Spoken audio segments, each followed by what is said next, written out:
Welcome to Solverfy, the place where learning becomes simple. If you're struggling with homework, assignment, or doubt in subjects, don't worry, you are in the right place. Alright, problem 47.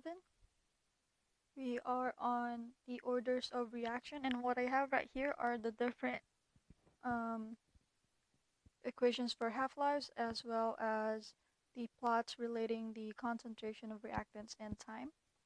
So these equations of half-lives right here represent, this first one would be representing zeroth order, first order for the second one, and second order for the last one.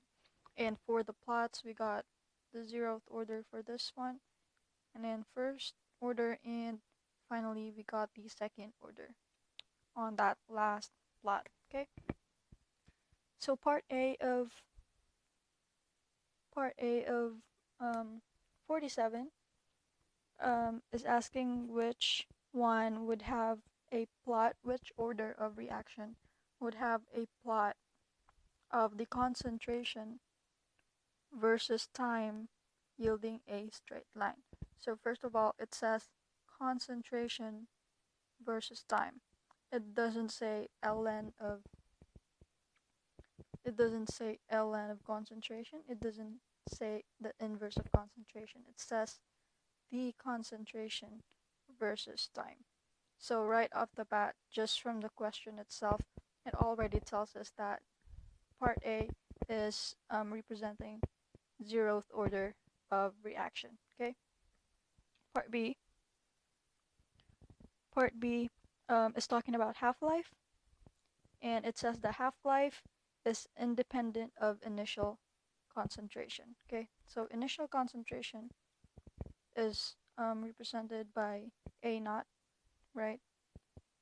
So A would be your initial or your reactant, right? So it says it's independent of initial concentration. So if your half-life is independent of A naught, then you're not going to see it in your equation, right? So if we look at the half-lives or the half-life equations right here, we need to find one that does not have this term.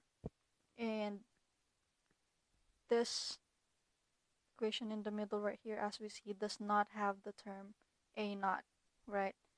The zeroth order equation has it, the second order has it, the first order does not.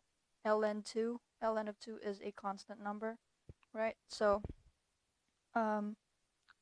part B tells us that we have a first order reaction. Okay, and finally we got part C. Right, part C, we go back to the plots, and part C says that we're looking for the plot where the inverse of concentration versus time yields a straight line. So all of the plots we have right here has straight lines. Everything is versus time. So all we have to pay attention to is the phrase that says inverse of concentration, right? So the second plot is ln of concentration, right?